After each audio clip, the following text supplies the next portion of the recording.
Saya panas mendengar uang yang dibelanjakan oleh para pelancong Indonesia ke luar negeri dalam 1 tahun itu bisa mencapai 700 triliun rupiah nilainya, atau hampir setengah APBN. Ini perilaku elitis yang tidak sampai 3% populasi Indonesia. Sementara turis mancanegara kalau belanja di Indonesia di total tidak sampai 200 triliun setiap tahunnya. Tekor sebenarnya kalau apple to apple, namun yang penting ekonomi berputar. Sekarang dari sisi jumlah, ternyata jumlah orang yang datang ke Indonesia jauh lebih banyak dari jumlah pelancong Indonesia ke luar negeri. Tapi spendingnya banyakkan orang Indonesia di luar negeri. Orang Indonesia itu memang jago belanja. Kalau turis mancanegara ke Indonesia pulang bawa oleh-oleh gantungan kunci yang hanya puluhan ribu nilainya. Sementara turis Indonesia ke luar negeri pulang bawa tas Hermes, Louis Vuitton yang harganya ratusan juta. Sekarang kita harus turun tangan membantu pemerintah yang sudah bingung, nggak ngerti lagi mau bikin apa. Yang penting tahun 2024 tongkat estafet kekuasaan harus di lingkaran mereka agar abadi kekuasaannya. Sementara rakyat asal survive. Toh rakyat sudah pinter, otopilot semua cari makannya. Bagaimana membantunya? Nah, ini bedanya New Mind dengan oposisi pengkritik yang bisanya oposisi itu lihat kejelekan pemerintah, tetapi nggak tahu juga solusinya apa. Kalaupun ada solusinya,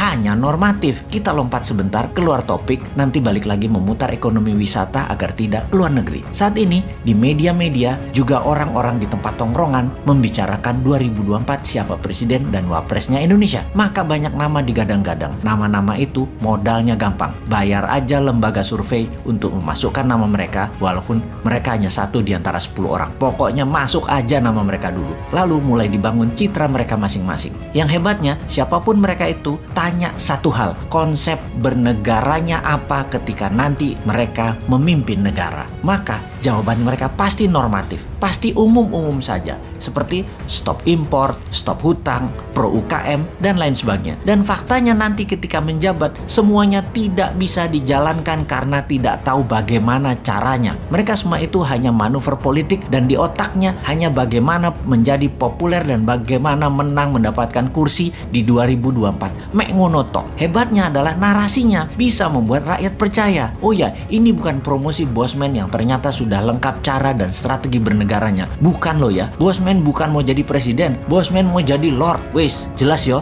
Ini semua buat nyindirin positif. Kita nyindir incumbent, nyindir yang cari popularitas di tahun 2024 dan nyindir oposisi supaya semua punya konsep bernegara. Misalnya mereka mengatakan akan menghukum mati koruptor.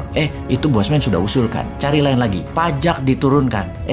Bosman juga sudah duluan sejak 3 tahun yang lalu ngomong itu. Tutup selat di Indonesia. Wah, itu mah program Bosman. Bunga bank 0%. Itu juga Bosman yang punya program. Mati nggak lo para kandidat presiden semua konsepnya Bosman sudah duluan sebut beserta caranya. Mati gaya aja lo. Ya mending jadiin Bosman lord. Mulai paham nakalnya si Sontoloyo ini. Jadi cara mereka paling top ya paling masuk gorong-gorong, masuk ke podcast populer, sebanyak mungkin diliput media kegiatannya. Tapi ya garing. Viewer di sosmed mereka paling hanya ribuan. Tidak mungkin sampai puluhan bahkan ratusan atau jutaan viewer. Kalau mau jutaan ya ke Deddy Corbuzier paling. Oke, kita kembali ke topik bagaimana membuat 700 triliun itu ada di Indonesia aja. Sebagai acuan, cerita Dior dan Vuitton, jadi wisata itu kekuatannya bukan ekowisatanya alias lokasinya yang kuat, tetapi harus ada kekuatan penunjang seperti kuliner, event atau peristiwa, tradisi, budaya, keramahan sarana toilet, kesehatan, dan pelayanan yang prima. Tentunya produk kelas dunia berharga mahal karena langka dan unik. Sungguh, event, tradisi, budaya, dan experience pengalaman adalah yang paling powerful membuat turis kembali. Bagaimana kalau kita buat semuanya? Kita buat event, tradisi, budaya, kuliner, produk UMKM, kelas dunia di seluruh Indonesia, plus gamifikasi yang berhadiah miliaran. Traveling di Indonesia, misalnya ke Jogja, ke Toba, modalnya per orang katakanlah 3 hari 1 juta rupiah. Ternyata bisa mendapat hadiah ratusan juta. Kalaupun nggak menang, nggak dapat hadiah gamifikasi, tetap dapat menikmati pengalaman pesona Indonesia. Untuk hal ini, kita luncurkan segera produknya. Tenang, New Mind selalu ada solusinya.